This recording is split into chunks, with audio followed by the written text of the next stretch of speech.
Now, good afternoon, students. I will proceed with the, we have just started it and we haven't continued further, and we are starting back again on your human reproductive system, the first chapter in your 12th standard. The human reproductive system, as you know, last class we studied about reproducing the living organisms, their sexuality we saw, and the sexes are separate. And so now we are studying about the human reproductive system. We have divided it into three sections, that also I told you. First, the glands, accessory ducts, accessory glands, and then duct system. Then gametogenesis, production of the gamete, fertilization, post-fertilization event. We are only sticking onto the human body, and these major steps involved in the botany also. So when we consider first is a gland, reproductive system, we have got glands. We take the glands first. Glands are major known as the gonads. Okay. Then accessory glands. Along with the gland, we have got accessory glands.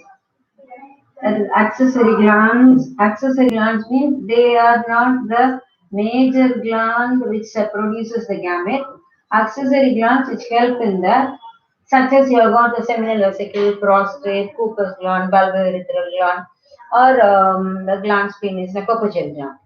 So these glands are accessory glands. The next one is completely duct system. Duct system. Now all these put together is a major organ, major physiological structure where gametes are produced and then gametes are passed away. So production only here. And then next is gametogenesis. Gametogenesis. Gametogenesis. Now, genesis. If you take this glands, when you take the female, if you take the male structure, we'll refer to testis. Accessory glands are, what are the accessory glands? You can take a prostate, seminal vesicle, then bulbourethral gland, and or Cooper's gland, it is the same. Then last, the glans penis, the glands at the glans penis. Now these glands are called accessory because they are not involved in the production of the gamete. Major gland is the testis. If we go to the gametogenesis, we call that as the spermatogenesis. Spermatogenesis. And when you refer to the female part, you will have ovary. Ovary is the main structure. And there is not much accessory glands apart from the ovary in the case of female. But the duct system actually, the accessory part of the reproductive system involves the duct as it is oviduct or fallopian tube, and the other attached structures are the uterus, then cervix of the uterus, cervical canal, then you have the vagina. That's all. So the female part, the structure is not much elaborate, that is the male. Now here we call that as, this is one part of it. Now here what he calls spermatogenesis. What he calls spermatogenesis in this case. Now you take this as one section. If you take this as a one section, that is vagina. The second part is gametogenesis. The gametogenesis involves, so this is first part of your reproductive. Now second one is gametogenesis. Now gametogenesis, in the case of male, we call that as spermatogenesis. Spermatogenesis has got two steps. Another one is called spermiogenesis. In the case of female, we call that as oogenesis. That is production of ovum. That's it. And the next stage is now this is the first part of the lesson, second part of the lesson, third part of the lesson is fertilization. Third part is fertilization. Fertilization is not an elaborate process given. You are just learning what is fertilization. That's all. Third part, fertilization.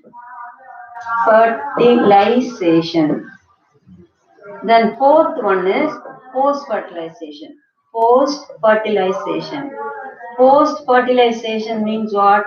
Post-fertilization is the development of embryo. Now this development of embryo, human embryo, is an elaborate process. It's completely a separate one called embryogenesis. and in that you have got the that is zygote. Zygote will develop in embryo. Embryo will develop in the fetus. Fetus only delivered, then you call that as a baby, and when it grows, infant and etc. So development up till the delivery. That is one embryogenesis comes. So in the embryogenesis, an elaborate step in your textbook, it's not all details, but early stage and month wise. Once the full figure is formed, what are the changes which occur? You know, where the pregnancy goes on. Now, during in between that, what will come? That is fertilization. After fertilization, before the development of the embryo. Development of embryo is the development of embryo. See, fertilization, then zygote. Zygote. The zygote is there. Now, zygote develops into placentation. That is development of the zygote. That is a pregnancy. Pregnancy. Now, that is the beginning of the chapter. There are 7 stages: pregnancy, then parturition. The parturition, pregnancy, gestation period. That is a period in which it develops, and then lastly you have got the parturition or childbirth. All these stages are referred in your book. First, organ, and then functional part of it starts with the gametogenesis. Now, gametogenesis, this is a male reproductive structures which is involved in the production of the gamete. Now, male reproductive structures, gonad is a sex gland, related structures which help in the production of the gametes, that is the sperm and ovum. The production of the gamete is the second part, that is gametogenesis. Now, gametogenesis, gametes are produced. Then the fusion of gamete is a fertilization. Now, after the fertilization, the fertilized egg is a zygote. Zygote has to develop. That is zygote, the time taken for the zygote to develop into a fetus, that is a gestation period or pregnancy, you call that as. After the zygote is fully developed to certain stage, it is delivered. The delivery, you call that as a parturition. So the entire lesson is it is involved in all these parts. Okay. Now that is the whole part. If we take about that, first is sex organ. Sex organs. That is all the glands and ducts. Glands.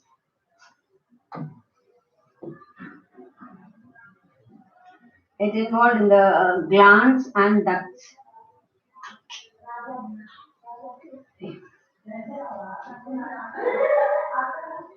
One second.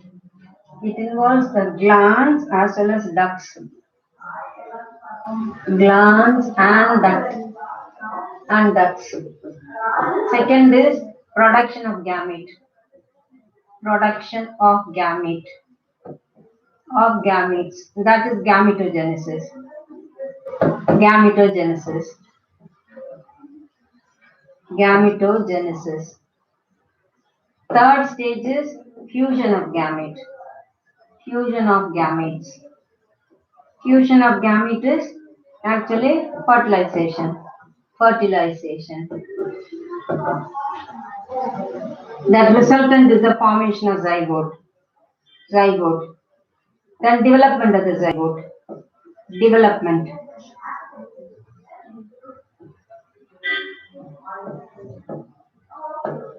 Then fifth stage will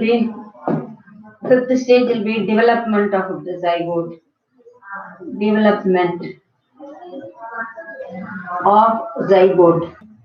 The development of zygote, you call that as zygote will develop in the embryo, that leads to embryogenesis. Embryogenesis, and the period taken is known as the gestation period. Gestation period or pregnancy. Period or pregnancy. Pregnancy. And finally, that will end with the parturition or delivery.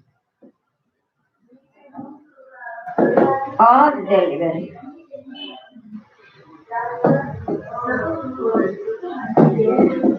Delivery. So under these headings, you have to see in the male as well as in the female. So we will first go to the sex organs.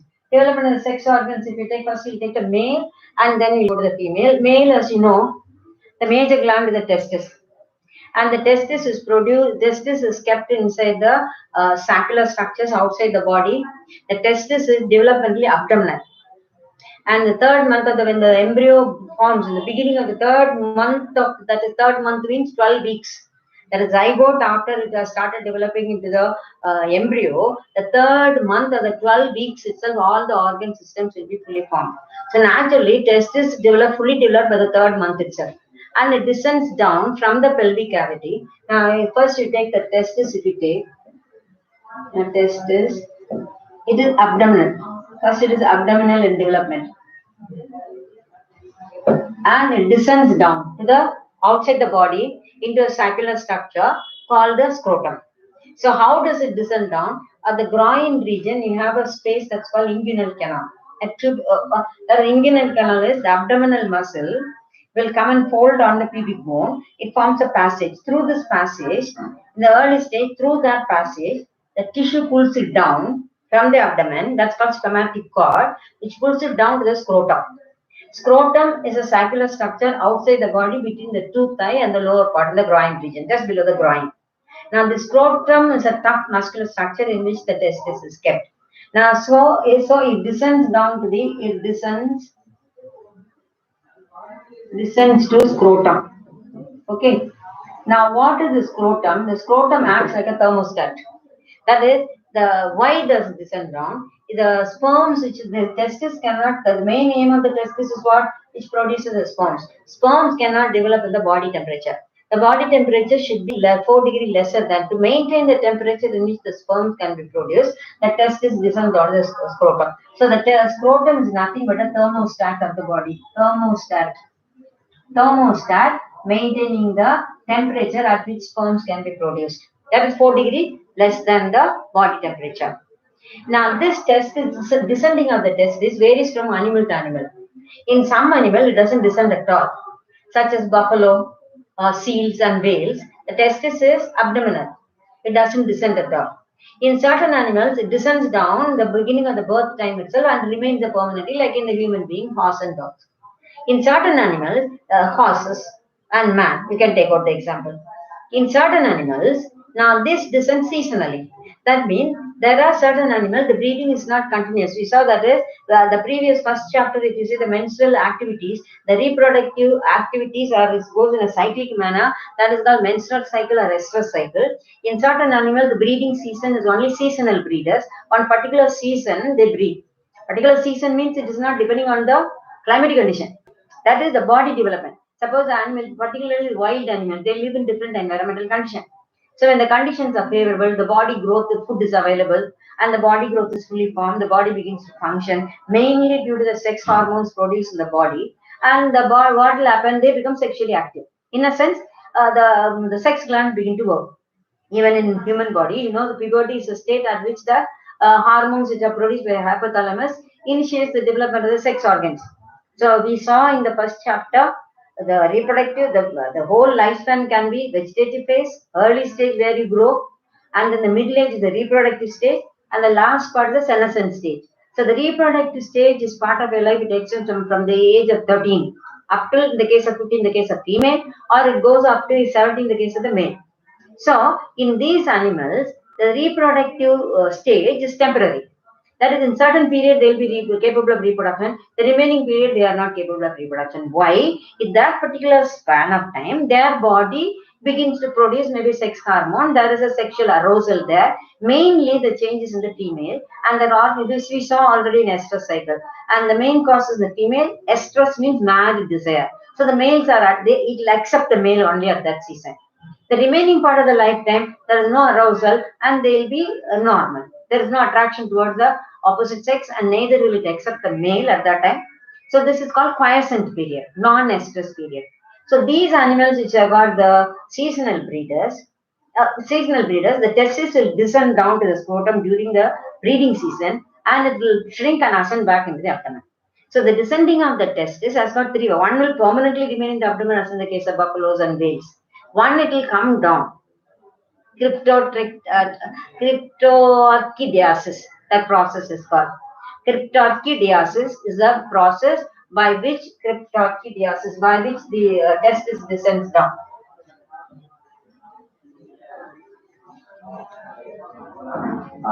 Orchidiasis, a term used for the descending of a testis from the abdomen into the scrotal sac. In certain organism, only seasonal descending, estrus cycle organism which follow the seasonal breeders, it will descend during the breeding season, again it will ascend back into the abdomen. In certain organism, it does not descend at all, it is in the abdominal region. Once it descends, it permanently inside. So there are three different ways, but major aim what? Now in this you can have a question. Objective questions normally, it starts from the beginning. Reproductive cycle, every paragraph, every sentence you can have a question. Say for example, they'll ask you what is why does the testis descend to the scrotum? Another question normally they'll ask you the temperature of the scrotum is 4 degree less than, 7 degree less than, 8 degree. That's a simple. Or if they want you to think, they may say the temperature in the scrotum is a normal temperature, they'll -4 or 98.4 or 95.4 or 100.4. They can change your body temperature to test to know whether you know the normal body temperature. It can be asked like that. Other question, the thermostat in the reproductive system of the male is, they can ask anything, seminal vesicle, this one, testis, or testis also they can give, a scrotum, and any other reproductive organ, and they will include the scrotum also. So then the organism in which the testis does not descend down, or estrus cycle, estrus animals, the testis ascends back into it. So all these questions can be asked in a multiple choice. It can be simple multiple choice, it can be, but there can be any statement question can be there in the case of temperature alone. They can give you three, four different statements, which statement is correct. Now, scrotum is acts as a thermostat because it maintains the temperature and it increases the temperature, decreases, or sperms will die, or sperms will not divide. Some statement they can give you and ask you which is the correct statement. So, in this first part of the lesson of the test is descending down, occupying the scrotum itself, they can ask you a few questions. Then once it descends down, now the descends to the scrotum. In the scrotum, the test is the structure of the, so this is for the abdominal, descends down through inguinal canal. Through how it comes, the canal is called inguinal canal. Inguinal canal is a space in the just above the pubic bone. So it descends through that, it descends through that. Same through the same canal, when the organ is active during the reproductive stage, the duct which comes from the testis has to ascend from the scrotum into the abdominal area. Now that is, it ascends from the scrotum into the pelvic through the same canal. Now what ducts ascend through the same inguinal canal? Vast difference. You know very well the duct from the testis which comes as the final duct is vast difference. The vast difference with both the testis, the inguinal canal on both the sides of the groin region. So through that it enters into the abdominal cavity. Just above the pubic bone, what will be the organ if you take that? That will be the bladder. So the bladder, it ascends, goes in behind the posterior side of the bladder, loops around the ureter and comes. So ascending and descending from the abdomen to the scrotum, from the scrotum to the abdominal region is through the inguinal canal. Descending the tissue which brings the test down is called the somatic cord. And the tube which ascends up is the vast difference. Now this much is in this. Next you have to go to the testis, structure of the testis. Now this structure of the testis, as you know, now the testis as it is, you know very well, it is a testis is nothing but it is completely made of germinal epithelium. It's a gland of germinal epithelium. Now the germinal epithelium, epithelial cells, epithelium, it is ectodermal in origin. Ectodermal. In a sense, you have got three germ layers: ectoderm, mesoderm, endoderm, the body development. So ectoderm will produce reproductive tissue as well as the nervous tissue, spinal cord. The spinal cord and the brain tissue is ectodermal in origin. The development of the spinal cord and the brain is called neurulation. That first stage of the embryogenesis and all you are not studying. Now the neural tissue is ectodermal in origin. Reproductive tissue is ectodermal origin. All the epithelial tissue need not be ectodermal in origin. The epithelial tissue lining the inner organ can be endodermal in origin, but the epithelial tissue covering the skin and all ectodermal in origin. Okay, now this is ectodermal in origin, that's the germinal epithelium. Now this glandular structure, it is placed, it has got if you take this is a glandular structure, it has got an anterior and posteriorly it has got another structure attached, that's called the epididymis. Now the gland as such, it has got three covering. Now fully filled with the germinal epithelial tissue. So in the germinal epithelial tissue, it has got three coverings which we saw yesterday already. The outermost covering is the tunica. Tunica means cover. The outermost cover is called tunica vaginalis. Tunica serosa, albuginea. You can say tunica albuginea or tunica serosa, serous tissue. The next, this is the outermost cover. Tunica albuginea or tunica serosa. You can call that as a serosa. Now back again, why am I telling you? This question is there near the digestive system. Common question for a Neet. When you study in 11th standard human physiology, digestive system, all of the digestive tube is made up of 4 layers. Muscularis mucosa, serosa, muscularis mucosa, lamina propria, mucous lining layer. The lamina propria or submucous layer, then mucous layer, submucous layer and mucous layer.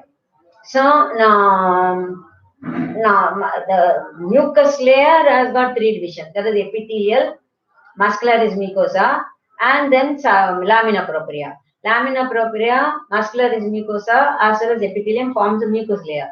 Then submucous layer, then muscular layer. Outer one is called as a serosa. In this case, you call that as a tunica albuginea.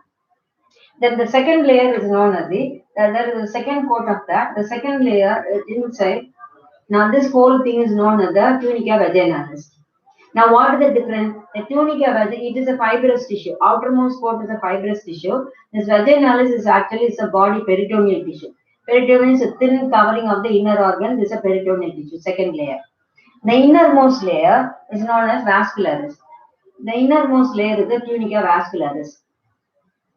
Now this layer is the vascularis. Right?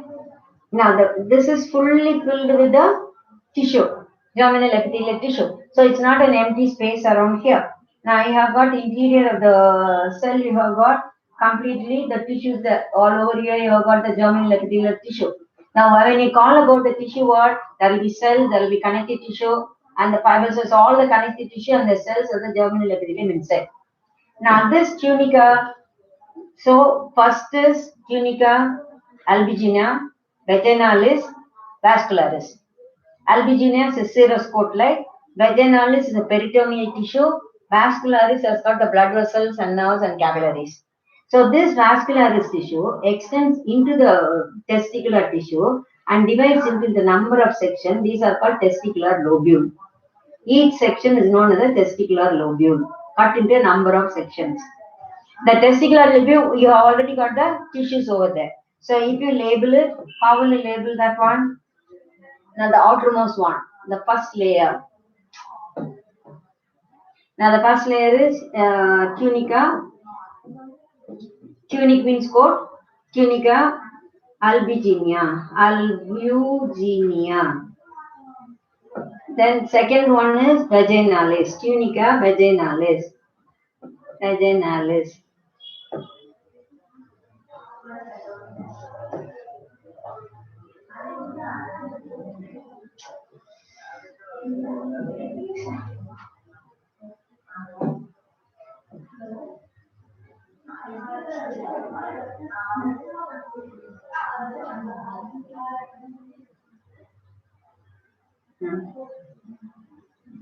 This is the first layer. Okay. Now the second one. Now this is the second one. And the third one is the vascularis. So the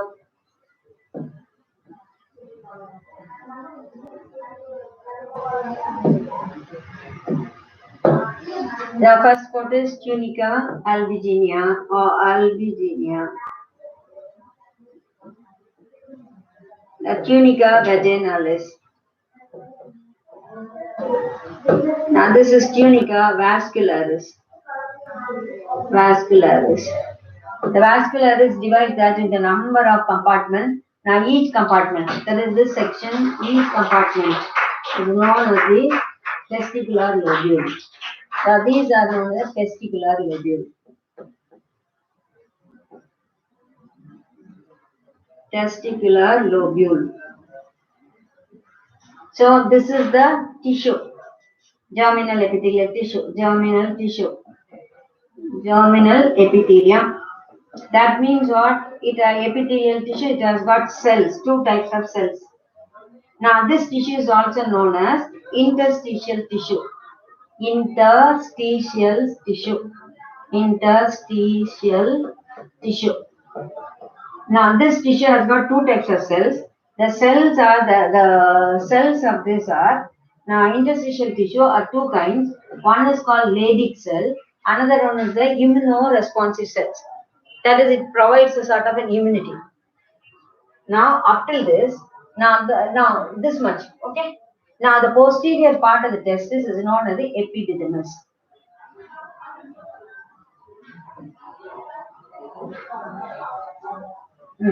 Now this is known as the epididymis. The posterior part is called the epididymis. Now what about this? Now inside this each testicular lobule, you have got a small tube called seminiferous tubule. Now this much alone. Now you can ask the structure, I can ask you the structure. The testis, the structure which is attached to the testis posteriorly. You can ask epididymis. They can give you any other structure related to the reproductive system. Now epididymis has got three parts. That part we will see. First in this area alone, they can ask you first question. Germinal epithelium is mesodermal, ectodermal, endodermal or none. So you should know ectodermal derivative. That's one.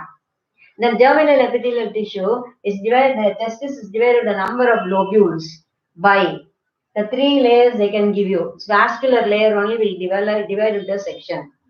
And each section is known as a lobule. The number of lobule is always a question. It's given 200 to 250. In some books, it will be given 200 to 400.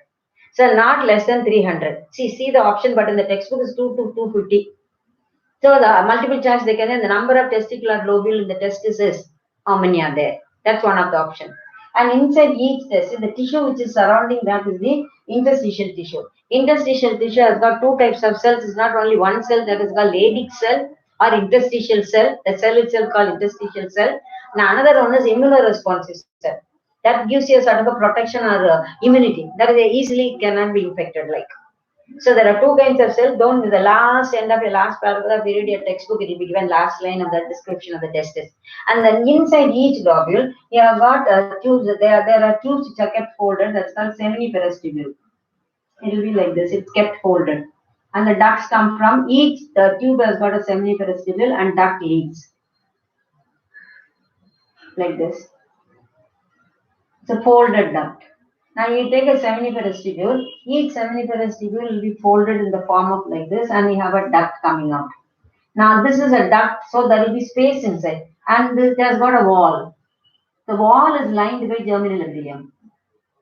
So with an epithelial cell means what? It will have a basement membrane, and this is a duct. This duct is called tubuli recti.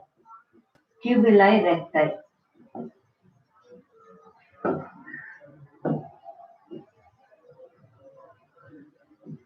This duct is called tubuli recti.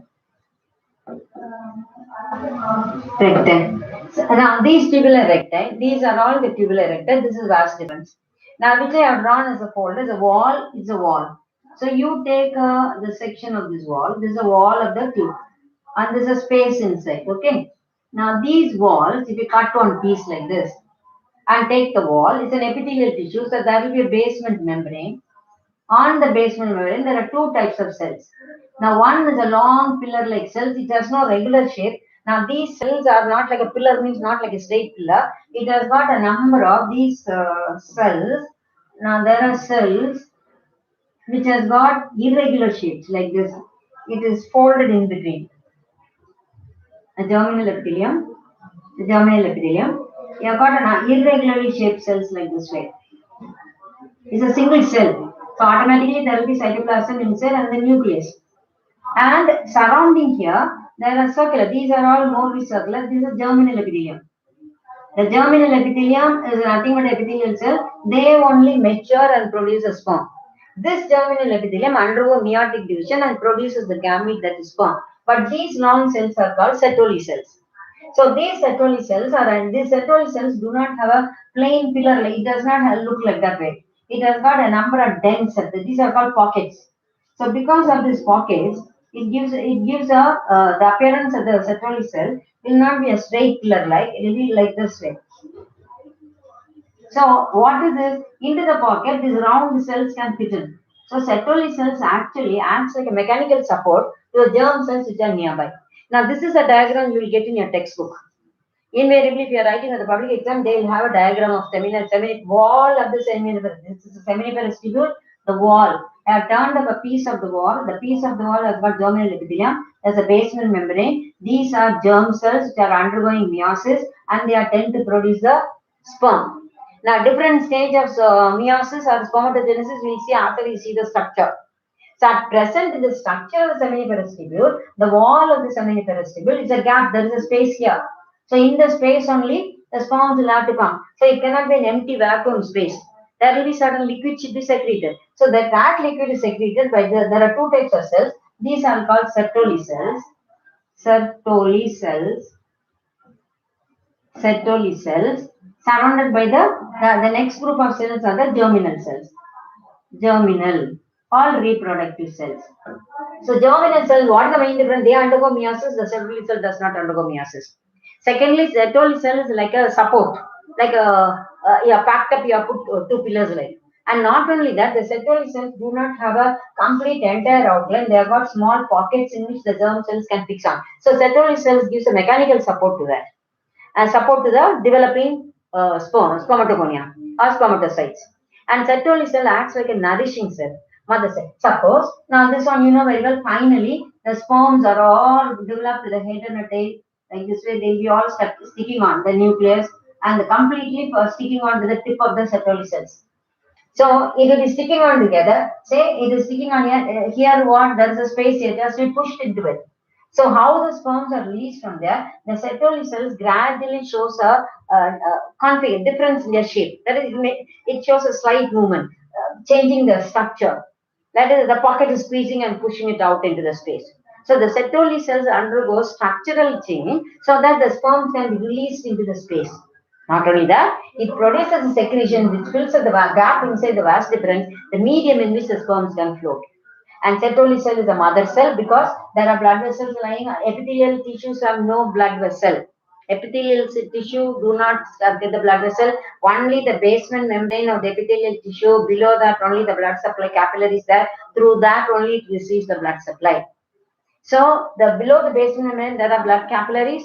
So the capillary from the blood capillaries, the nourishment is absorbed by Sertoli cell and it's passed on. So that is why we call Sertoli cell as a nourishing cell. At the same time, during the formation of the sperm, the change you know very well, you have already studied, a single round cell gets a particular shape. Now each sperm has got a different shape. Human sperm has got one shape. You see the picture of the sperm, cat and dog, animal to animal, but every sperm will have a head and a middle piece and a propelling organ. Propelling organ means tail. So the cells are round structures, spherical in shape. They finally get a particular shape with a head and a tail. And the cytoplasm in all the sperms are very less. This we already saw. Male gamete and the female male gametes are always smaller. Cytoplasm is less. They are more active. They are more motile. But the nuclear content is the same. But in the female, it is sluggish. They have got more storage food in that. First chapter we saw this. Similarly, the sperm gets a particular shape. The changing into the spherical shape into a particular shape is called spermiogenesis. So during that time, what will happen? The round cell has to undergo some change. What change it will go? It will spill out excess of cytoplasm will be spilled out. Many organelles will be discarded. Golgi bodies completely will be discarded. Only reorientation. The organelles will change in their position. Only the nucleus will be there. A thin one lining layer of cytoplasm. So all the cytoplasm from the cells are discarded. Where does it go? That is actually autolysis by the Sertoli cells. Sertoli cells are actually autophagic. Now they destroy or dissolve or lysis the excess of cytoplasm which is sent out during the spermiogenesis. So Sertoli cell is not only it is a mother cell, nourishing cell, providing the blood vessels and providing the supply from the blood vessels they are developing on. It gives a mechanical support, helps the spermatogonia to lodge inside. So when you see the cell in your textbook diagram, you won't get a single pillar-like figure in your textbook. You cannot even make out. They will draw everywhere round structure like this. The diagram will be given. So where is the Sertoli cell? You should draw an outline near the circle. Sertoli cells have got the pocket which gives a mechanical support so that the developing spermatogonia can stick on and differentiate. and it gives an attachment, and the sperms which are attached on the tip for the finally produced sperms are sticking onto the Sertoli cell. It pushes it into the vas deferens space by its changing its figure. It digests all the excess of cytoplasm which is spilled out from the cell during the transformation from a spermatogonia, primary spermatocyte, into a spermiogenesis. And it acts like a conducting tissue. Apart from that, these Sertoli cells are completely stimulated by the follicle stimulating hormone. What is follicle stimulating hormone? That is secreted by the follicle, developing follicle, granulosa cells are the follicle stimulation. Follicle stimulating hormone released with anterior pituitary, which stimulate the follicles of the female system, Okay, how in the female follicle stimulating hormone liberated by the pituitary stimulate the production of the follicle. In the male also follicle stimulating hormone will be produced. Now the follicle stimulating hormone stimulates the working of the Sertoli cells. So follicle stimulating hormone in the female development of the primary follicle, secondary follicle, tertiary follicle. And here, in this case, Sertoli cells are stimulated by the follicle stimulating hormone. So this is the structure of seminiferous tubule. So before you go to the, so seminiferous tubule, when you study, so now you saw seminiferous tubule, and the ducts coming from is the tubule erecti. All these tubule erecti join together, the posterior part of the testis, form a network of tubes. Now this network of tube at the posterior part of the testis is called retitestis. This is called retitestis. Retitestis. Right here.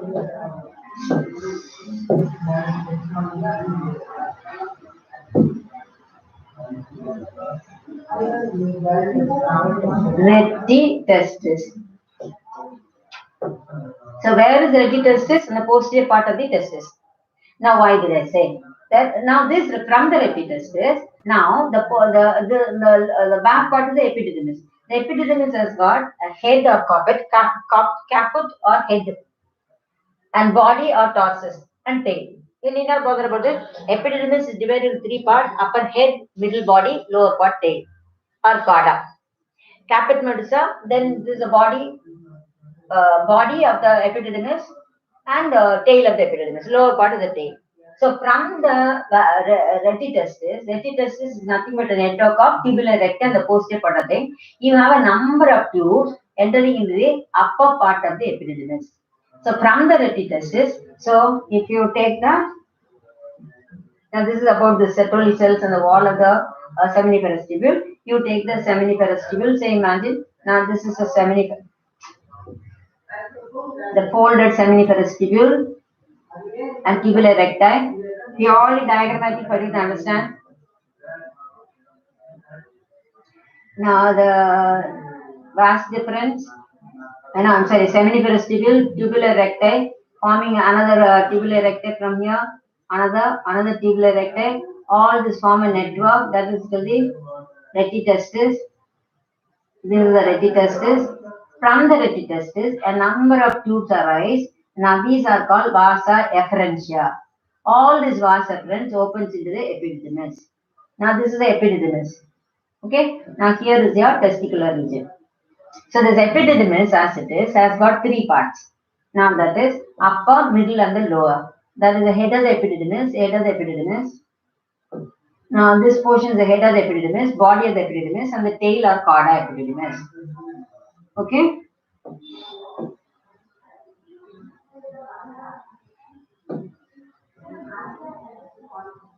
It's attached onto that. So all these ducts which lead from the, now this is seminiferous tubule, tubular recti. Now this is seminiferous tubule. So seminiferous tubule, tubular recti, retitestis. Now this is called vasa efferentia.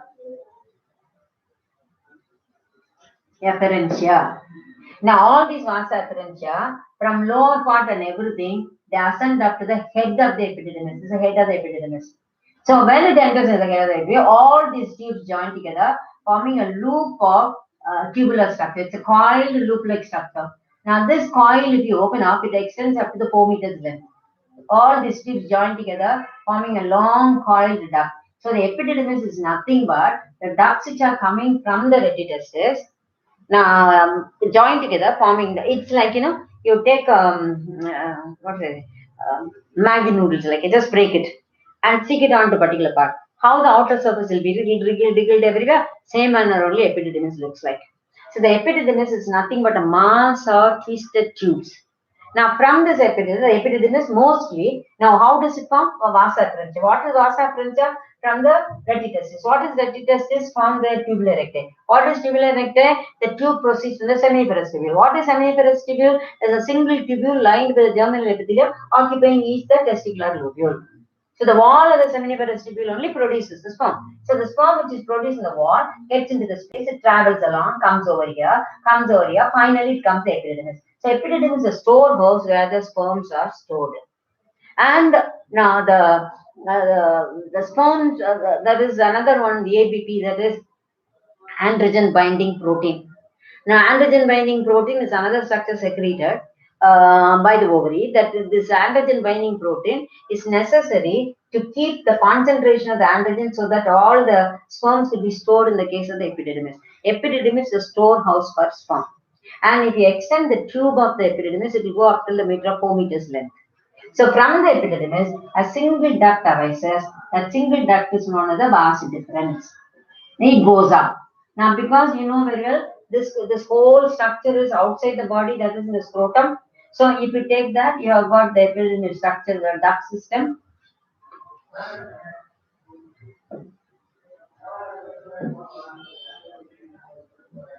Say you cut it out the epididymal part like this. You have got the duct system inside the epididymal. Oh, I should not take the blue.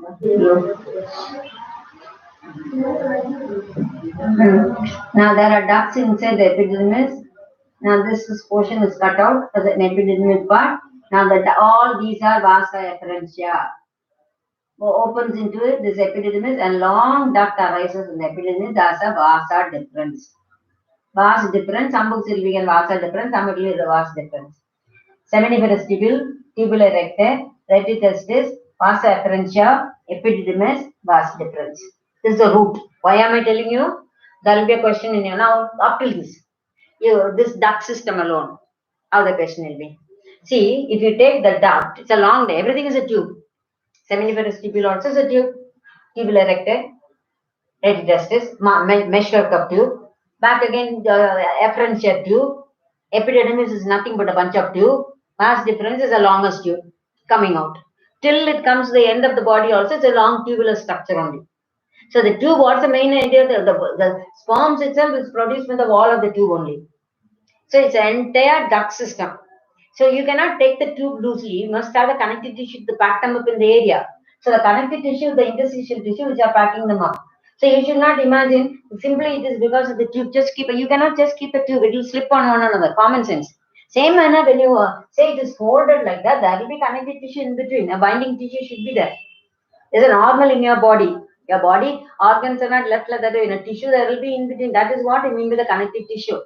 So there will be interstitial tissue, but in the testis, the interstitial tissue is very, very important because the cells in the interstitial tissue itself will produce certain hormone which will activate the production of which will involve the reproductive work. That is the testis and the cells which are surrounding the seminiferous tubule are Leydig cells and an immunoresponsive cell. Immunoresponsive cells, like immunity it gives you, it does not get easily infected that area, that organ. At the same time, the Leydig cell or interstitial cell produces the interstitial cell stimulating hormone, ICTH, or luteinized androgens. Do you follow? Now, see, the Leydig cells are producing what are these? And these hormones are responsible for the development of the secondary sexual characters, as well as maintaining the accessory ducts and the glands in a proper functional manner.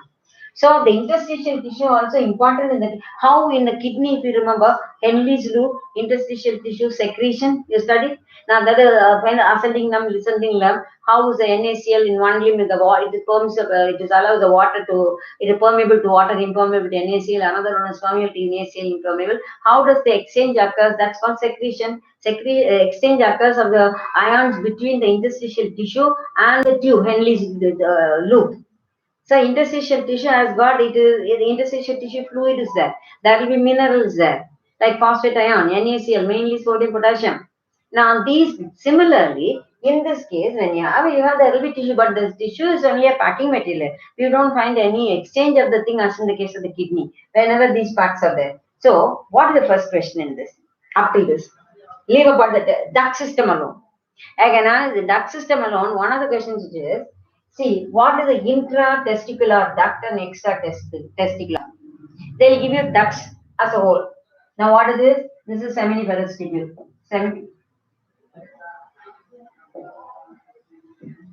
So first I told you seminiferous tubule. What this is?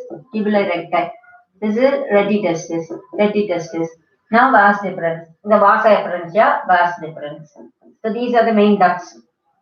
Alright. Now they will give you what are intratesticular duct. Intratesticular portion. They'll give you the name of all this. Seminiferous tubule, tubular recti, retitestis, vasa efferentia, vasa deferentia. 4-5 options enough. In that, the first 3 options are incorrect. When it comes like that, they may give you only 2, pair by pair. They can muddle you up. They can ask you vasa efferentia and vasa deferentia. Vasa efferentia is not even testis. It comes out of the testis already. It is part of it is only completely, it cannot be interior of the testis. So they can give vas deferens, an extra testicular. Intratesticular comes what? Tubular recti, retitestis, seminiferous tubule. So this is one of the question in the paper. What is the intratesticular duct and extra? That's one. Then what is retitestis? How does it form? Or how seminiferous tubule is connected to the retitestis? Retitestis is present outside the testis in the scrotum, posterior part of the testis. And how seminiferous tubule is connected by tubular recti? They will give you any, so the names of the ducts you should be sure. Then only, if you know correctly what is the duct, even extra, you will be able to eliminate easily which is improper in that particular question. Vas deferens is not inside the testis, it comes out of the testis itself, scrotum. It comes out, but it is inside the scrotum only. Now it comes out of the testis and ascends from the scrotum, it has to come into the pelvic cavity. So vas deferens when both the sides comes in the pelvic cavity. How it comes out the, scrotum is close to it is attached close to your, between the thigh, between the lower limb, the groin region. So you cannot see the testis and between the pubic bone and the testis, there is no gap. Yeah, the pubic bone is like this. If you take a pubic bone like this way and you have the scrotum there. So this is the inguinal canal in the space over here. There's a pubic bone, groin region. So the testis is inside. So the duct will be ascending up through the canal into the pelvic cavity. So you cannot see the duct ascending in, but you can feel how when you have, now what is inside this inguinal canal? Here you have got the digestive system, intestine, large and small, intestinal part loops are there. So what is this inguinal canal? The abdominal muscle, front portion, it comes and attaches the pubic bone and folds. So the folding of the abdominal muscle, the lower part only forms a gap. Then you fold a paper like this. You say it's coming down and fold inwardly. There is a gap over here. So this inguinal canal is a gap like that way. So if anything is passing by, suppose this is the muscle, it forms inguinal canal. Here you have got intestine in front. So if this this is the abdominal, let's say this is the one abdominal muscle, inguinal canal is here.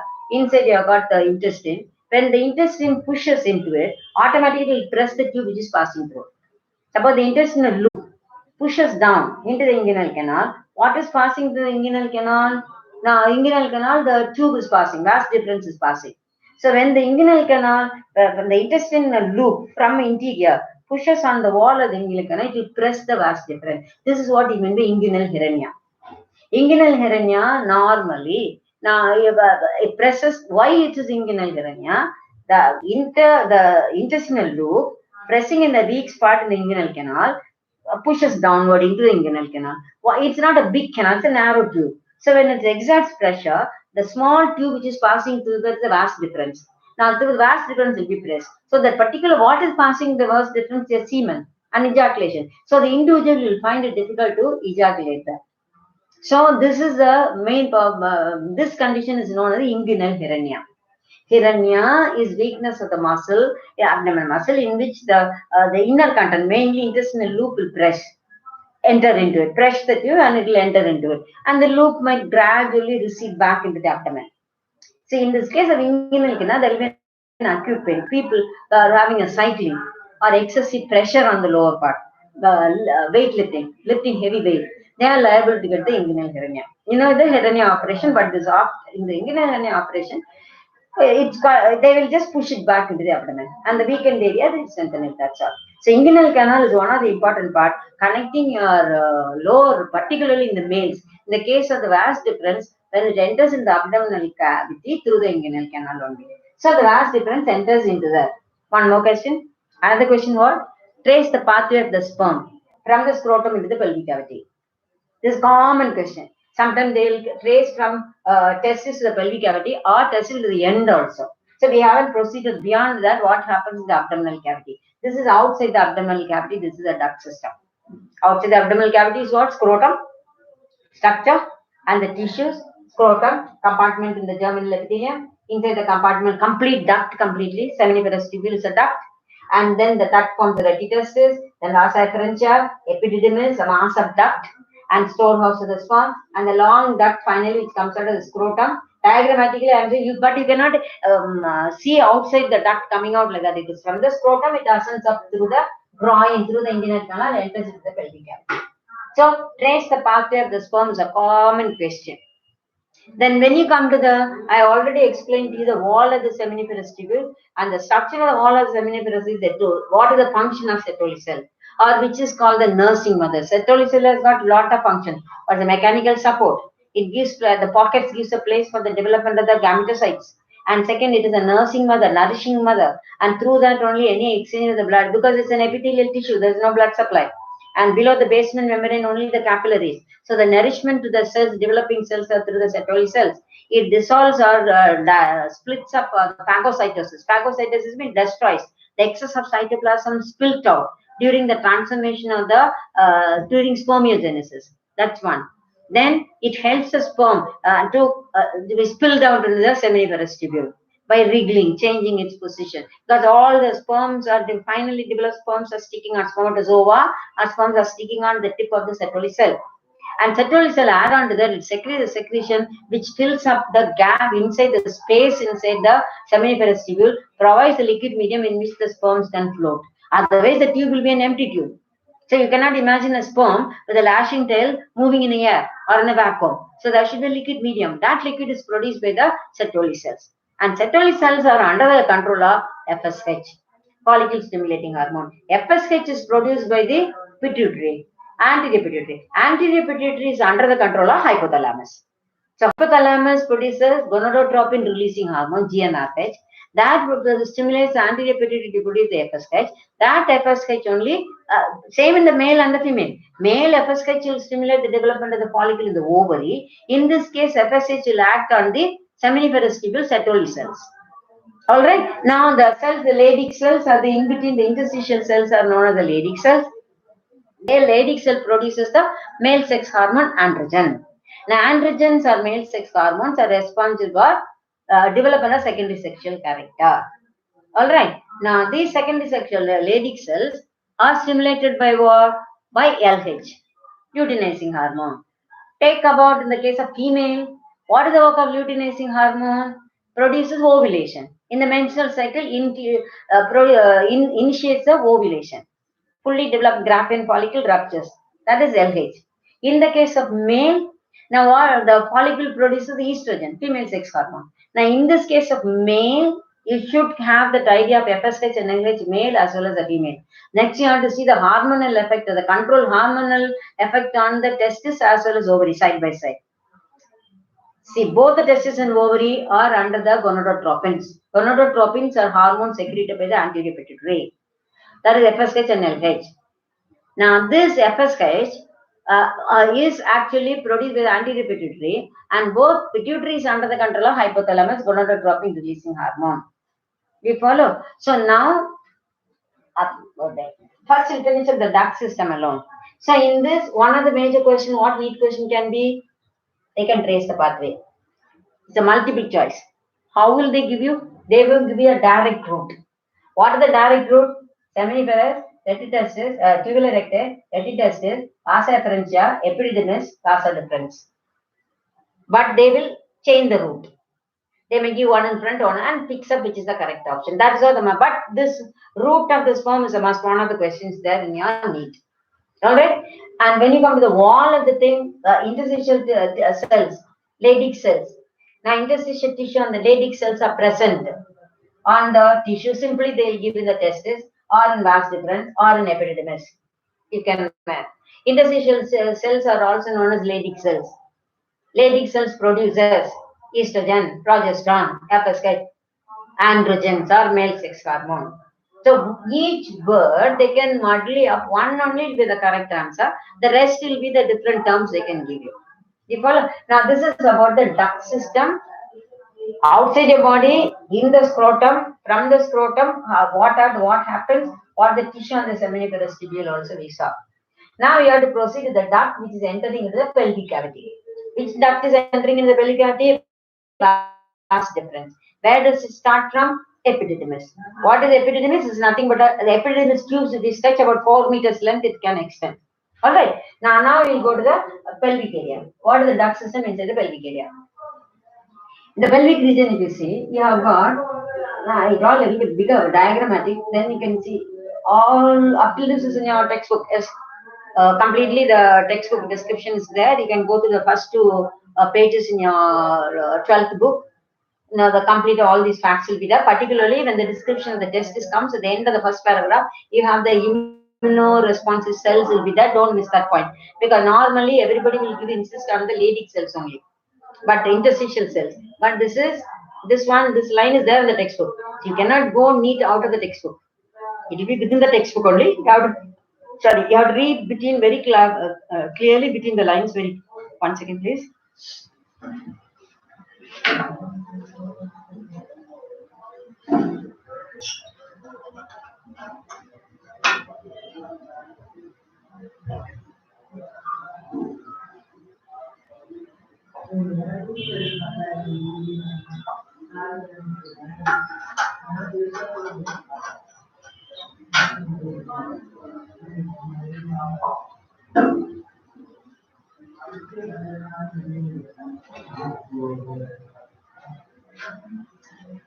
When it now we have to see the trace the pathway inside the pelvic. Inside the pelvic cavity, you have first the organ here will be okay. Now we take it inside. Now purely diagrammatic bladder. That is just behind the pelvic bone. If you have the bladder just in the part. Okay, the bladder and the neck of the bladder. This is called the neck of the bladder. Now here the pelvic bone this side.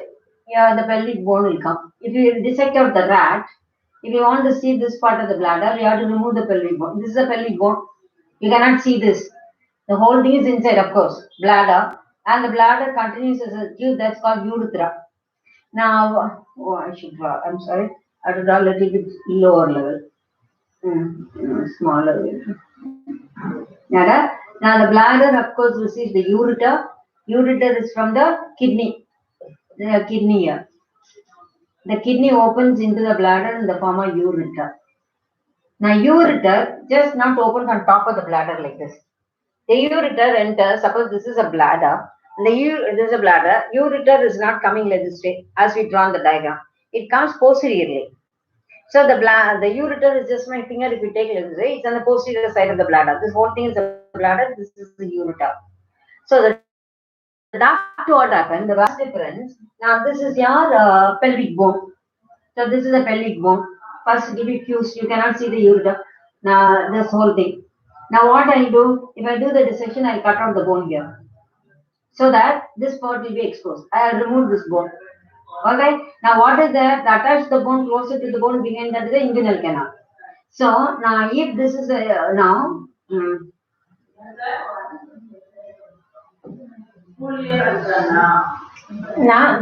to outline, this is the pelvic bone. Okay. A pubic symphysis. Now then this is your drawing region. That's scrotum. Scrotum is close to this. The thigh region. Okay. Now what happens? Now the duct has ascended from the thing through the inguinal canal. It has entered into the pelvic region. Alright. So now I am removing the bone part. The inguinal canal part, only the duct. So from this now from here the urethra. Now what is the other muscular structure here? Now the scrotum here on either side you have the between the scrotum you have the penis, muscular organ penis.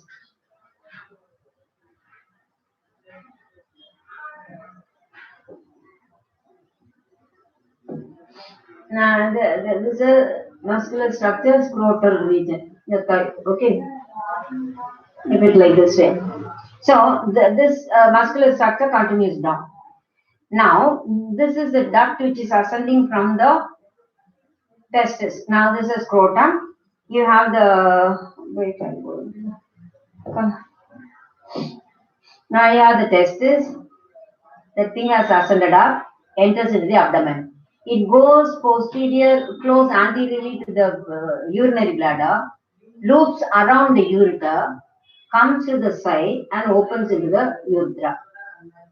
So the vas deferens which enters in the pelvic cavity, it now the lateral section, lateral diagram. If you see the diagram of it, in your textbook lateral view field, if you see the lateral view, you can see that in going in front of the bladder, loops around the urinary bladder and comes down and opens into the urethra, central part of the urethra.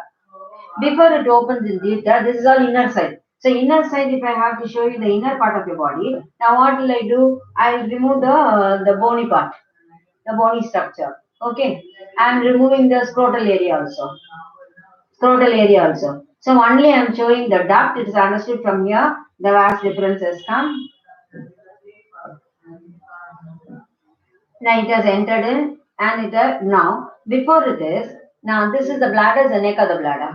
The neck of the bladder inside is surrounded by a glandular structure that is called prostate gland. It's a nut-like structure, chestnut structure, prostate gland. The prostate gland opens into the duct through a number of tiny tubes. Now this is the vas deferens which has come in. This vas deferens comes along and passes through the prostate gland, opens into the urethra.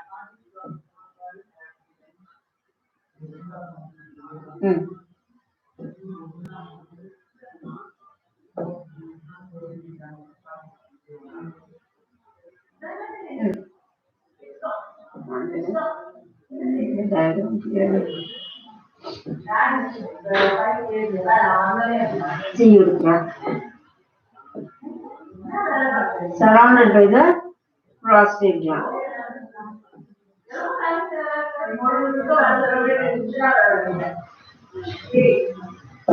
The vas deferens which has entered it. We will remove the. I am not showing the other part of the vas deferens. It has entered through the inguinal canal, abdominal cavity. It goes posterior to the urinary bladder and loops around the ureter, comes along the side, opens into the urethra. So now, before we go further, now what are the different parts of the tissue?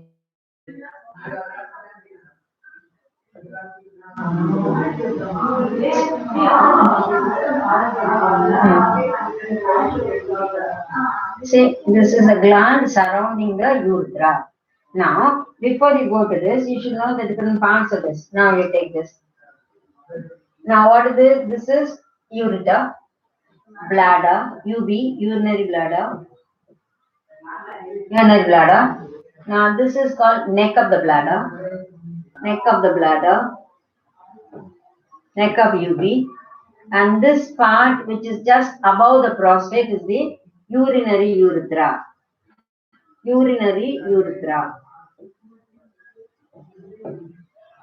That means,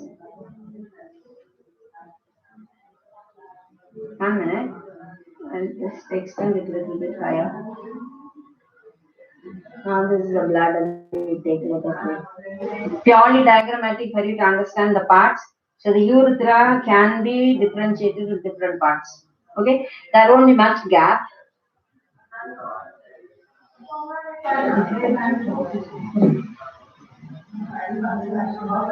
I'm satisfied with that. Wait 1 second. Purely diagrammatic. I will make it clearer. 1 second, children. Now this whole thing is surrounded by the gland. This is a prostate gland. Now this is a vast difference, urinary bladder. Now this is the neck of the bladder. This is the neck of the bladder.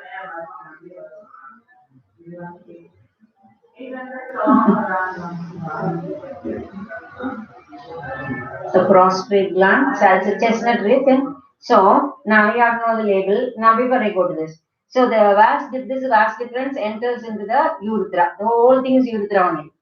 Now the urethra, a little bit above the prostate, one part of the urethra is there. Oh my God, please. Oh.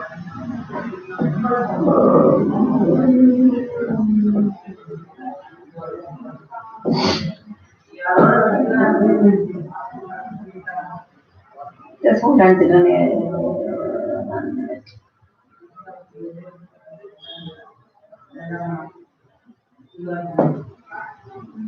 I'll do everything back again. Excuse me now. The bladder, then neck of the bladder, then the neck part you have got surrounded by the prostate gland. It is surrounded by the prostate gland.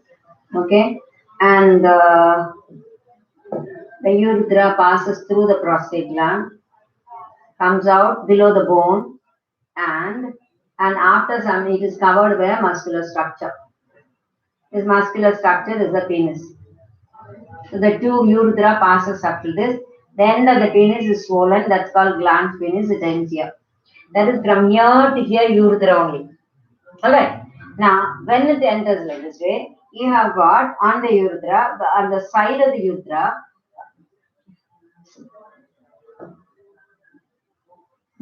on either side through the prostate, the vas deferens opens. Now, where the vas deferens loops around the ureter. You have got the ureter loops around the ureter. On both the sides, you have got the vas deferens. Both the sides, the vas deferens opens into it.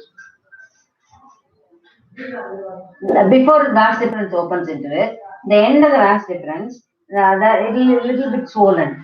Now, the end of the vas deferens, which is slightly swollen, is known as the ampulla. It is swollen a little bit. This is called the ampulla of the vas deferens.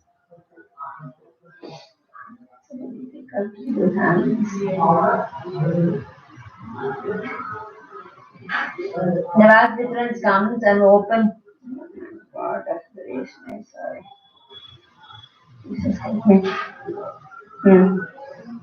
It enlarges into a structure that's called ampulla. Now, before it enlarges into a structure, it has got a glandular structure that is called seminal vesicle. I'm pushing it out.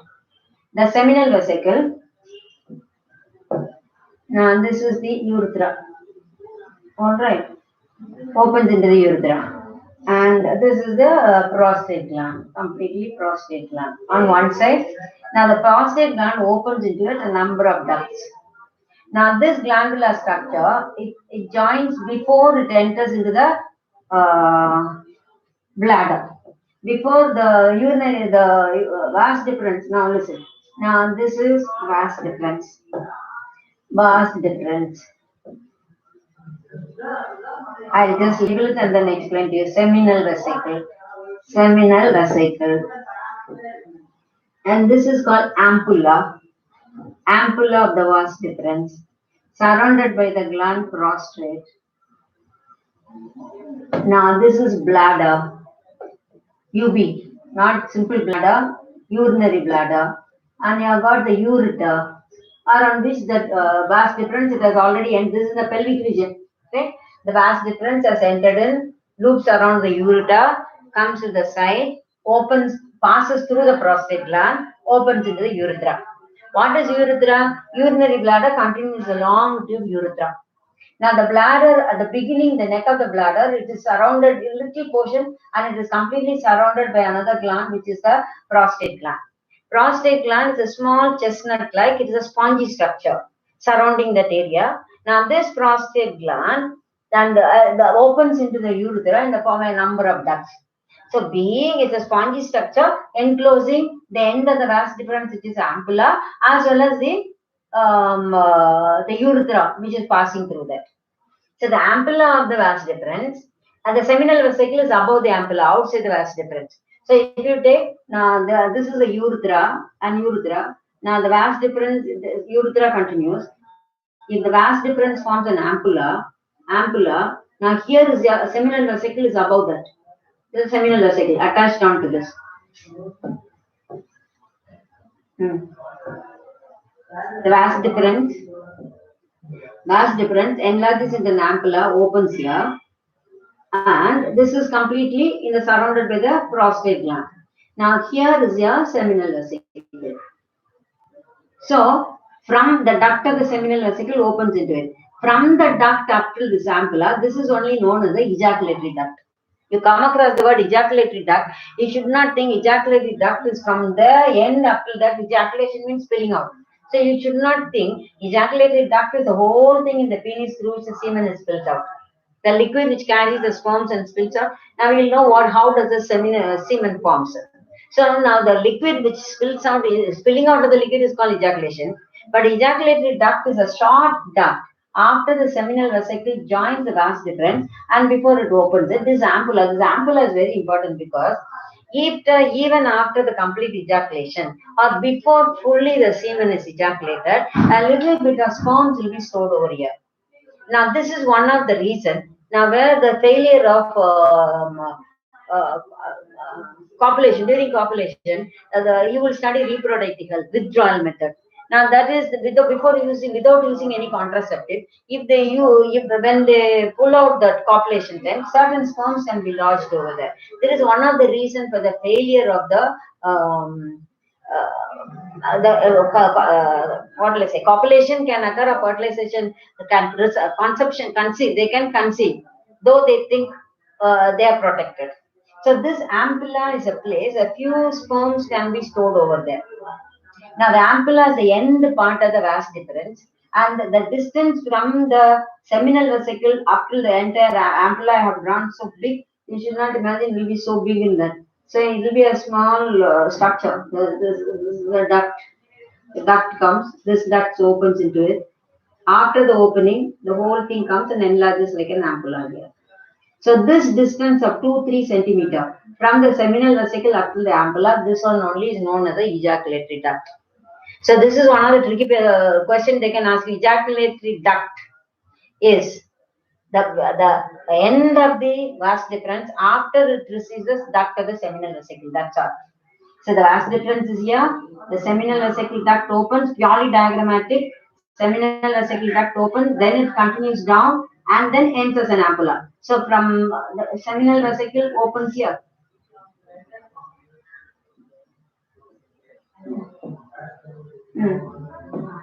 See, this is vas deferens.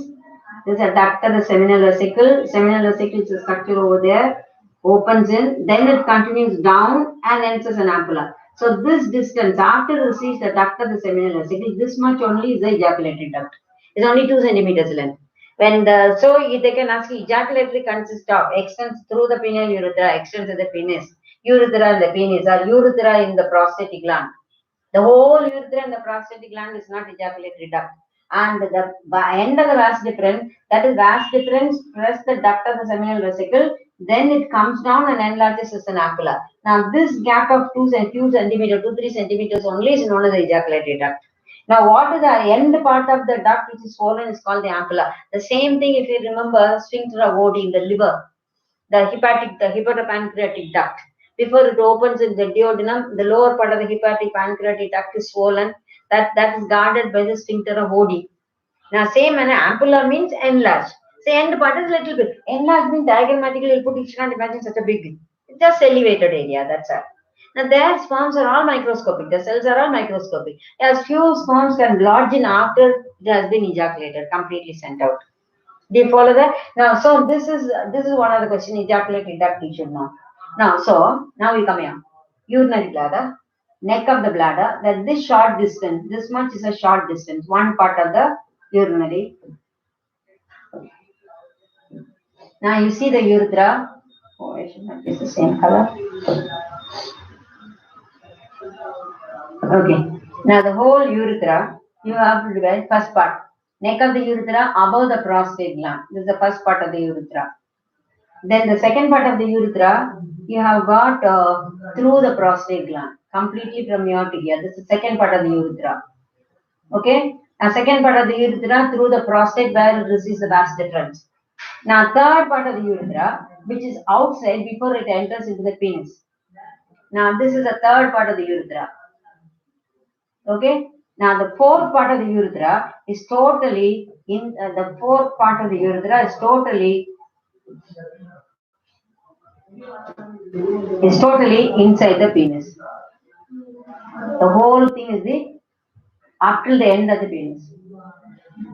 So the urethra is divided into four parts. One is above the prostate, one is within the prostate, one is between the prostate and penis. It has no covering, and then another one is completely. So this urethral part is covered by the muscular structure, and this one is covered by the prostate. The other one is inside the pelvic cavity. Now this is the one where there is no covering. So according to that, you call them urinary urethra, prostatic urethra, membranous urethra, penile urethra. So the whole urethra is a long tube from the end of the bladder up to the end of the penis. But it can be differentiated into urinary urethra above the prostate. That is a short span. Then another part of the urethra passes through the prostate gland. At that time, it receives the vas deferens. Vas deferens is already joined by the seminal vesicle, and the prostatic duct opens in this. So this part of prostatic urethra, the different liquids are joining. What are the liquids? The secretion which is coming from the seminiferous tubule, the liquid which is the seminiferous tubule carrying the sperms will come down. Okay, and then seminal vesicle will produce a liquid that called seminal plasma, and whatever secretion is produced by seminal vesicle, already from vas deferens, slimy liquid is coming with carrying the sperms, and you have got a liquid secreted by the seminal vesicle. That's called seminal plasma. Seminal plasma that mixes up and comes down. Add on to that prostatic secretion. So when it comes to prostatic urethra, a mixture of the reproductive secretion. Secretion from the seminiferous tubule, secretion from the seminal vesicle, secretion from the prostatic gland. All these are mixed together. That liquid passes through that. Now, this liquid, when it comes to the membranous urethra, in the membranous part of the urethra, you have got another gland here that is called bulbourethral gland. So there is another gland secreted, bulbourethral gland. So as it is, you have got three mixture there. When it passes through bulbourethral gland, secretion mixes, and then whole thing comes out as a semen. So the secretion of what are the secretions? Now we already saw the vas deferens. So this is a duct system inside the pelvic cavity. So the duct system outside the pelvic cavity, we saw scrotum up till vas deferens. After the vas deferens enters into the pelvic cavity, it goes posterior to the bladder, loops around the ureter, comes down to the side, passes through the prostate gland, enters into the urethra, which passes through the prostate gland.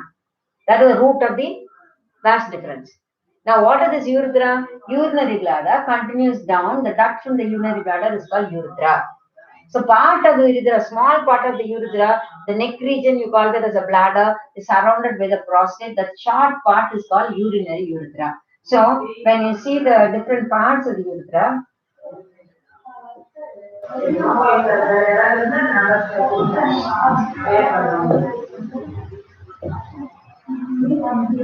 so the first part is this urinary urethra, second part is this, now third part is this, fourth part is this. Okay, now urinary urethra can only carry urine. Okay, so now there are two. That is, this tube is common for spilling out urine as well as spilling out semen. See, semen is a reproductive structure carrying the sperm. Urine is a secretion from your kidney. It's formed from the kidney, carried by the ureter, filled the urinary bladder, urinary reflexes. When the bladder is fully filled, automatically it shrinks, reflex action, and the urine is expelled. So both cannot occur at the simultaneously. When what happens when this automatic reflex action and the thing forms, this muscular structure of the penis has got an erectile tissue. Erectile tissue means it has got three long sheets of tissues: the corpus cavernosum and corpus spongiosum. One corpus cavernosum is a thick sheet of tissue anteriorly, and posteriorly covering the ureter. The tube is posteriorly. So the tube, this is a tube. It's more towards the back than towards the front. See, like this, if it is a tube. So this is a tube. This is a front wall, the back wall. So this is the corpus cavernosum. So thick. sheet of tissue. And the tube is at the posterior side. This is surrounded by the corpus spongiosum. These two fingers are two sheets of corpus spongiosum. This corpus spongiosum has got a lot of sinus spaces fully filled with the blood. So emotionally, when the individual is triggered, and these sinuses are filled with the blood vessel, so the whole thing becomes stretched out and erected. So these muscle tissues, these tissues are stretchable. So when the sinus spaces are filled with the liquid due to the emotional stimulation, and the whole thing will erect out, and the whole penis erects out, and that helps the semen to be spilled out easily. The remaining part, it will be in a shrunken state. There, because completely under the stimulation, nervous stimulation only, these muscles, the three sheets. So the penis is a muscular structure. It has got in front corpus cavernous, corpus cavernosum, a sheet. So if this is a tube, this is a tube lateral view, I'm sure. It's a front and back. Suppose I show you like this is a front and back. So the tube is more urethra mostly towards the back side. There's a front one. So this is corpus cavernosum. This is surrounded by two sheets, corpus spongiosum. The spongiosum has got lot of blood spaces filled with sinuses. When this is filled with the blood, automatically the whole thing stretches out. This is what we mean by ejaculation. So when it stretches out, automatically semen, that is the secretion from the seminal vestibule, secretion in the seminal vesicle, secretion in the prostatic gland, bulbourethral gland, everything mixes and spilled out in the form of a semen, that is about 2 to 3 ml, which contains about 200 to 400 sperms. This count of sperm is a must because a normal count.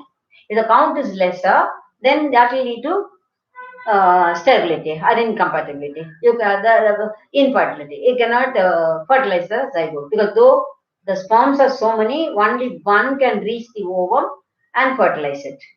Okay, and how the sperms are introduced into the vagina and reaches to the oviduct. That when we come to the female reproductive system, we will study the part where does the fertilization occur, what are the different parts of the female reproductive organ.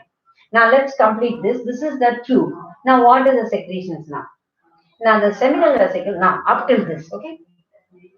How can I ask you questions in the Neet? I have given you so many terms in this. Now this whole part is what actually from here to here is urethra. So urethra is shorter and a separate exit in the case of female. Oviducts do not combine with the urethra. Oviduct is a separate entry, uterus is a separate entry. In the case of female, the perineal section of the female, if you see, now the posterior is the rectum. The rectum has got a separate outlet, anus. Then you have got the bladder. Bladder will be, that is uterus. Uterus will be, actually it will be, uterus will be like this is vagina. Then you have the bladder. Bladder opens out into the another outlet. So this is for the bladder, urethral opening, vaginal opening, rectal opening. So three separate entry. This is rectum. It's a rectum. Now the bladder is actually uterus is actually folded. It is not a straight tube. It is just bent forward in an angle. It's a must. The body of the uterus is like this, means the duct of the uterus bent like that way. If this is not in the position, implantation is not easy. Invariably, the placentation cannot occur. That is one of the causes for the abortion. So the uterus is slightly forwarded like this way. The duct is here. So this is uterus that opens out to the vagina. Bladder opens out to the urethra. So three separate entry exit for the case of female. But in the male, urinary bladder as well as the reproductive duct has got a common opening. There is only one opening for the urinary tract. So when the urine is expelled out, the semen and the reproductive tube, the erection of the penis need not be there, and it need not expel. The semen will not be expelled at the same time along with the urine. See, once the semen is passed out, now the urine can pass out and flush out the whole tube. So the exit, both, you should not, it's a common exit, but that doesn't mean urination and ejaculation cannot occur simultaneously. Now, this part I told you about the first part is urinary urethra. This next is prostatic urethra.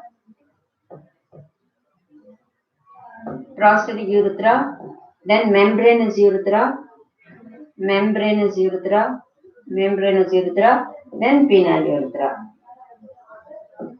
urethra. So from here to here, now what is seminal vesicle? Seminal vesicle is a glandular structure. It secretes the seminal plasma. Now the secretion is actually yellowish, slightly yellowish, acidic in nature. Okay, and it has got, especially it secretes fructose, sugar fructose. It has got coagulating enzyme, now a little bit of citrate, and the fructose is a little bit of citrate, and now this semen, it's acidic in nature. This a pair of seminal vesicles only. Okay, both the sides.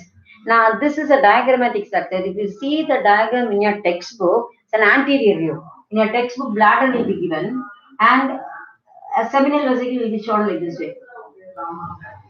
Now it is like this way. In a diagram, it will be covered. That means it's showing a pair of seminal vesicle opening into the urethra. This part. So here lateral view I'm showing you to show the duct part. If it is like this way closer, the whole thing is front.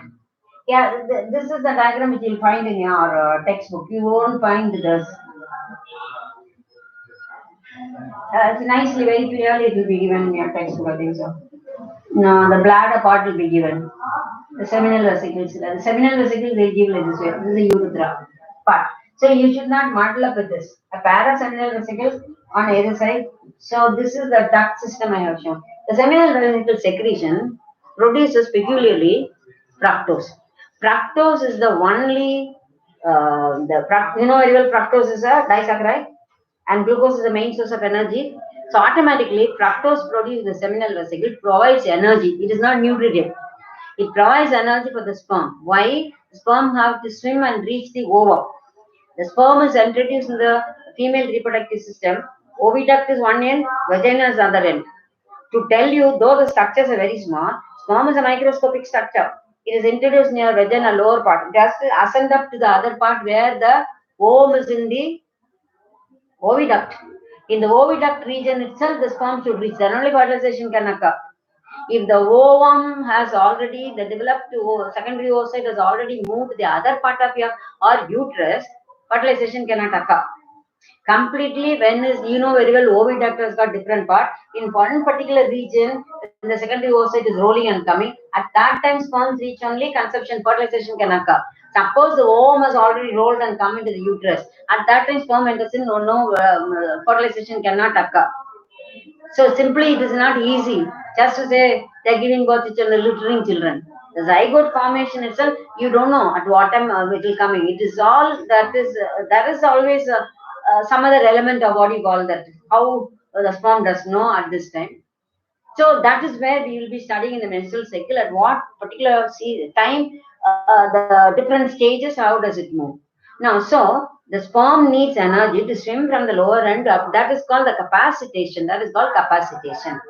Capacitation of the sperm means the ability of the sperm to start from where it is reaching is in the vagina, lower part, vagina, then cervical canal. From cervical canal, it has to pass through the body of the uterus, go to the oviduct, and reach the particular region where the ovum is there, oocyte is there. If the sperm reaches, the oocyte is already there. It has come down, means it cannot fertilize it. Fertilization is not possible.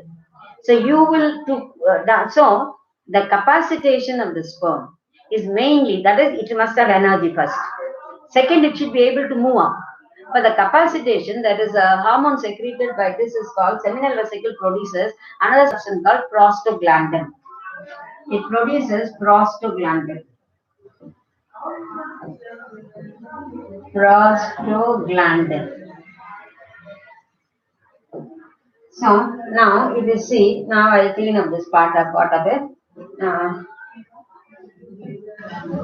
Seminal vesicle. We'll take seminal vesicle. Okay, acidic secretion.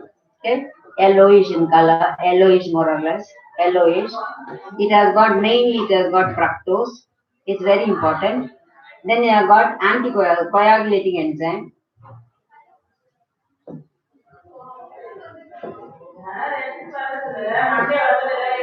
Coagulating enzyme. Coagulating protein actually. Then it has got a thing called prostaglandin. Prostaglandin. It produces a little bit of citric acid.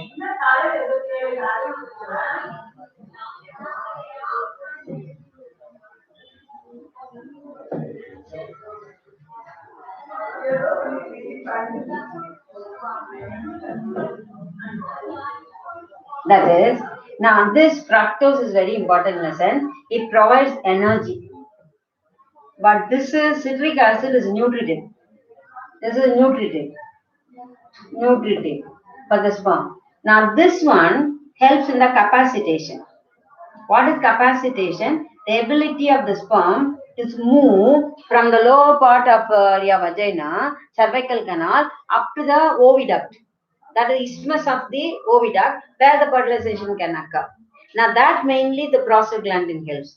Along with that, oxytocin and the contraction of the muscle, or uterine muscle, helps the sperm to move upward. So now the secretion of the seminal vesicle is this. And another particular thing, the fructose is a substance produced only by the seminal vesicle in your body. No other organ produces the seminal vesicle. So the presence of seminal vesicle in the vagina, wait on, I'll finish up. Now it is known as, it's a proof for the rape. That's called rape test. Because the fructose cannot be produced in any part of the body except the seminal vesicle. If you find the fructose in the female reproductive tract, that means there is a evidence for there is a copulation. The semen has been spilled into the female body. That is what we meant by rape test. Okay, thank you. I'll see you next class.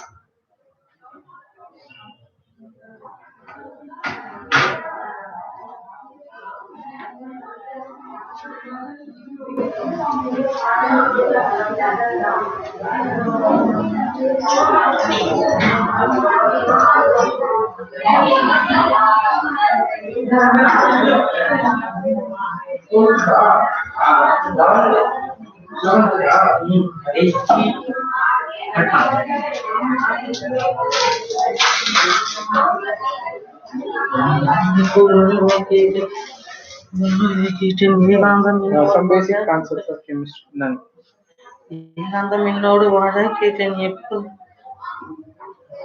Live போயிட்டு இருந்தீங்க உங்க பாட்டு